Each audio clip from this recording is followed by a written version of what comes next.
সরলা দেবী তার দুই ছেলের সঙ্গে বরানগর গ্রামে বাস করতেন। সরলা দেবীর বড় ছেলে রাকেশ মালা নামের এক মেয়েকে বিয়ে করেছিল। মালা ছিল অত্যন্ত ধূর্ত স্বভাবের একটি মেয়ে। সবার সঙ্গে ভালো ব্যবহার করলেও তার মন কিন্তু মোটেই ভালো ছিল না। এরকমই একদিন তারা সবাই কথা বলছিল। হঠাৎ করেই সরলা দেবী তার ছোট ছেলের বিয়ের ব্যাপারে কথা বলতে শুরু করলেন। শোনো বড় বৌমা, আমি ভাবছিলাম সুরেশের এবার বিয়ে দেব। মেয়ে আমার দেখা হয়ে গেছে। আমার এক পরিচিত অখিলেশ বাবুর একমাত্র মেয়ে মৌসুমীর সঙ্গে আমার ছেলে সুরেশের বিয়ে দেব বলে ঠিক করেছি। তোমার কি মত বড় বৌমা? আমি আর কি বলবো মা, আপনি যা ঠিক করবেন তাই হবে। আর তাছাড়া বাড়িতে আরেকটা বউ এলে ভালোই তো হয়, দুজনে মিলে সংসারে সমস্ত কিছু কাজ করে ফেলবো।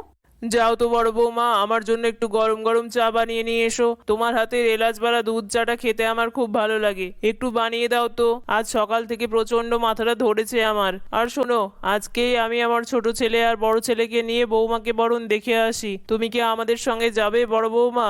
না না শাশুড়ি মা, আপনি আপনার দুই ছেলেকে নিয়ে চলে যান। ও হ্যাঁ, মাসি ফোন করেছিল, মাসি বোধহয় আসবে। আপনাকে ফোনে চাইছিল, তখন আপনি ছিলেন না, তাই আমি দিতে পারিনি। আচ্ছা আচ্ছা, ঠিক আছে, আমি ওর সঙ্গে ফোনে কথা বলে নিচ্ছি। তুমি একটু যাও, তাড়াতাড়ি আমাকে চাটা দাও। ধুর, ভালো লাগে না, সারাদিন শুধু চা খাবে আর আমাকে জ্বালাবে। দুধ চা করলে যে বাসনটা মাজতে হয় সেটা আর মাথায় থাকে না। দাঁড়াও না দাঁড়াও, আদরের ছোট বৌমা আসুক। আমি ওই বৌমার জীবন যদি অতিষ্ঠ না করে দিয়েছি তাহলে আমার নামও মালা নয়, এই আমি বলে দিলাম। সারাদিন ধরে সবার ফাই ফরমাস খাটতে খাটতে আমার জীবন পুরো অতিষ্ঠ হয়ে গেছে। আমার বরটা হয়েছে একটা ক্যাবলাকান্ত, মা যা বলবে তাই শুনবে। ভালো লাগে না আমার আর। কেন যে এই জয়েন্ট ফ্যামিলি দেখে বিয়ে দিয়েছিল আমার মা, কে জানে।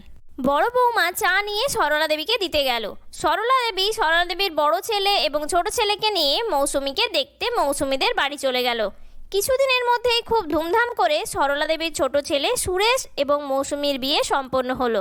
বিয়ের পর দিন মৌসুমী এবং সুরেশ বাড়ি এলো। এসো এসো বৌমা, ভেতরে এসো। বড় বৌমা, বরণডালা নিয়ে এসো। ছোট বৌমাকে বরণ করে ঘরে তুলি।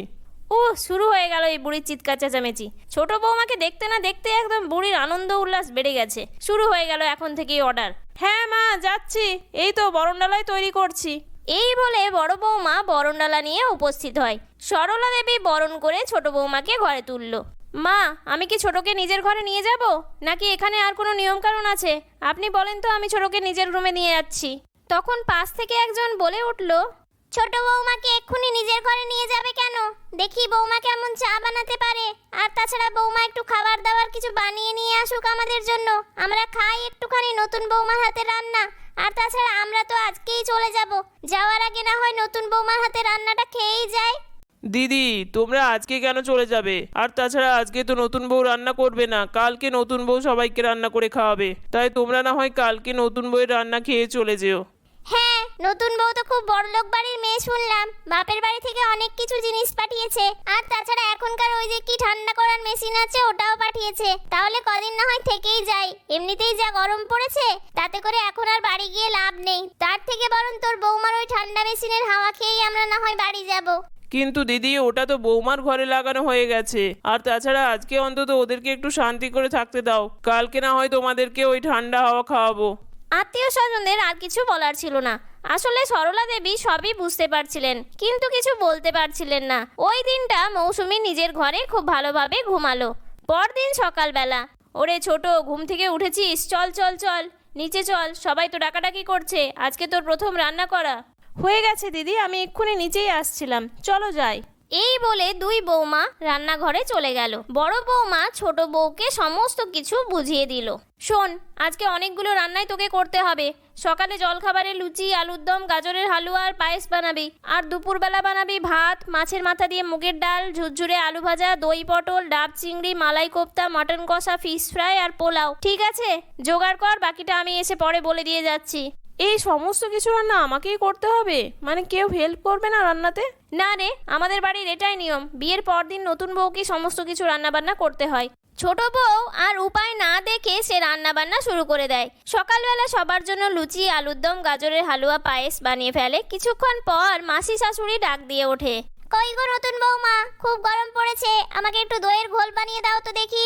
তোমার শাশুড়ি মাকেও দিও আর তোমার মেসোমশাইকেও দিও। সরলা, যা তো তোর ছোট বৌমার ওই ঠান্ডা করার মেশিনটা নিয়ে আয় দেখি, একটু ঠান্ডা হাওয়া খাই, গরমে মাথাটা বড্ড ধরেছে। আর তাছাড়া খাওয়া দাওয়াটাও একটু বেশি হয়ে গেছে, একটু রেস্ট করে নি। সরলার ইচ্ছে না থাকলেও সে আর আত্মীয় স্বজনদের কথার ওপর কিছু কথা বলতে পারলো না এবং সে কুলার চালিয়ে দিল ডাইনিং রুমে। সমস্ত অতিথিরা আরাম করে কুলারের হাওয়াতে বসে থাকলো। কিরে ছোট, দইয়ের ঘোল বানানো হলো তোর? কত টাইম লাগবে? ওদিকে তো মাসি পিসি সবাই বসে আছে দইয়ের ঘোল খাবে বলে। এই যে দিদি, এক্ষুনি দিচ্ছি। এই বলে ছোট বউ সবার জন্য শরবত রেডি করে দেয়, কিন্তু তখনই বড় বউ বলে উঠল, আরে না না, তুই কেন নিয়ে যাবি? তুই একেই এত কষ্ট করে রান্না বান্না করছিস, আমি এগুলো দিয়ে আসছি বাইরে। তুই দুপুরে রান্নাটা মন দিয়ে কর। আর শোন, একটু মিষ্টিও বানাস, শেষের পাতে একটু সবাইকে মিষ্টি খাওয়াবো বলে ভাবছিলাম। এই সমস্ত ঘটনা সরলা দেবী দূর থেকে দেখছিলেন, কিন্তু সে বড় বৌমাকে কিছুই বলতে পারছিলেন না। এই নিন, সবাই শরবত খেয়ে নিন। আসলে ছোট রান্নাঘরে খুব বিজি তো, তাই আমি তাড়াহুড়ো করে আপনাদের জন্য শরবত বানিয়ে নিয়ে এলাম। খেয়ে নিন সবাই। সবাই শরবত খেয়ে বড় বউয়ের খুব প্রশংসা করতে লাগলো, কিন্তু সরলা দেবী মনে মনে খুব রাগ করতে লাগলেন বড় বৌমার ওপরে। সমস্ত রান্নাবান্না শেষ করে সবাইকে খাইয়ে ছোট বৌমা এলো ঘরে রেস্ট করতে। ওহ, প্রচণ্ড রোদ গরম, ভাবলাম একটু কুলারে বসে রেস্ট করব, কিন্তু ওদিকে ডাইনিংয়ে তো সবাই কুলার চালিয়ে বসে আছে। কি যে করব, কি করে যে রেস্ট করি? তার মাঝে ফ্যানটাও ঘুরছে খুব আস্তে। কি যে করি? এরম করলে তো আমার শরীর খারাপ হয়ে যাবে, আর তাছাড়া আমার তো এতটা অভ্যেসও নেই। এরকম ভাবেই কিছুদিন কাটতে থাকে। সরলা দেবী সমস্ত কিছু বুঝতে পারলেও তার কিছুই করার ছিল না। হঠাৎ করে তার মাথায় একটা প্ল্যান এলো যে অতিথিদেরকে কিভাবে বাড়ি থেকে বের করতে হবে। যেই ভাবা সেই কাজ। হঠাৎ করে সরলা দেবী অজ্ঞান হয়ে মাটিতে পড়ে গেলেন। সবাই তাড়াতাড়ি তার কাছে ছুটে এলো এবং ছোট বৌমা সঙ্গে সঙ্গে ডাক্তারকে ফোন করে দিল। বাড়িতে ডাক্তার আসলো। ডাক্তার বলল সরলা দেবীর অতিরিক্ত গরমের জন্য শরীর খারাপ হয়েছে, তাই তাকে ঠান্ডা ঘরে রাখতে হবে এবং ঠান্ডা ঠান্ডা খাবার খাওয়াতে হবে। তখন সরলা দেবী বললেন, আমি একটু রেস্ট করব, আর আমার দেখভাল করবে আবার ছোট বৌমা। তাই ছোট বৌমার কুলার এখন থেকে আমার ঘরেই থাকবে। ছোট বৌমা, চলো, আমাকে ঘরে নিয়ে চলো। পরদিন থেকে ছোট বৌমা সরলা দেবীর দেখভাল করতে লাগলো। আর যেহেতু সরলা দেবীর কাছে এই কুলার চলতো সব সময়, তাই সরলা দেবীর ছোট বৌমাকে সব সময় তার পাশেই বসিয়ে রাখতো সরলা দেবী। আর বাড়ির সমস্ত কাজ বড় বৌমার ওপরে গিয়ে পড়েছিল। এত আত্মীয় স্বজনের দেখভাল করতে গিয়ে বড় বউ খুব রাগ করত এবং অতিথিরাও গরম সহ্য করতে পারছিল না। তাই তারা সবাই সিদ্ধান্ত নিল যে তারা বাড়ি ছেড়ে চলে যাবে। পরদিন অতিথিরা একে একে বাড়ি থেকে বিদায় নিল এবং বড় বউ রান্নাঘর থেকে একটু ছুটি পেল। তারপর সরলা দেবী উঠে বসলেন। ওহ যাক, সব অতিথিরা গেছে তাহলে। আর পেরে উঠছিলাম না, তাই আমি এরকম প্ল্যান করতে বাধ্য হয়েছিলাম। আসলে আমার কিছুই হয়নি। যে ডক্টর আমাকে দেখতে এসেছিল সে আমাদের ফ্যামিলি ডক্টর। তাকে আমি সমস্ত কিছুই বলে রেখেছিলাম। আর দেখছিলাম কদিন ধরেই যে ছোট বৌমার ওপর চাপ বেড়েই যাচ্ছে। আর তাছাড়া বেচারি একটুও রেস্ট করতেও পারছিল না। ওরই বাপের বাড়ির দেওয়া কুলার, ওই একটু তাতে বসতে পারছিল না। সেই জন্য আমি এই প্ল্যানটা করতে বাধ্য হই। আর বড় বৌমা, তোমার সমস্ত ব্যাপারটাই আমি জানি, কিন্তু তাও আমি কিছু বলিনি এতদিন, চুপচাপ সহ্য করে গেছি। তুমি নিশ্চয়ই কয়েকদিনেই বুঝতে পেরেছো যে এতজনের সেবা করা খুব একটা সহজ কাজ নয়।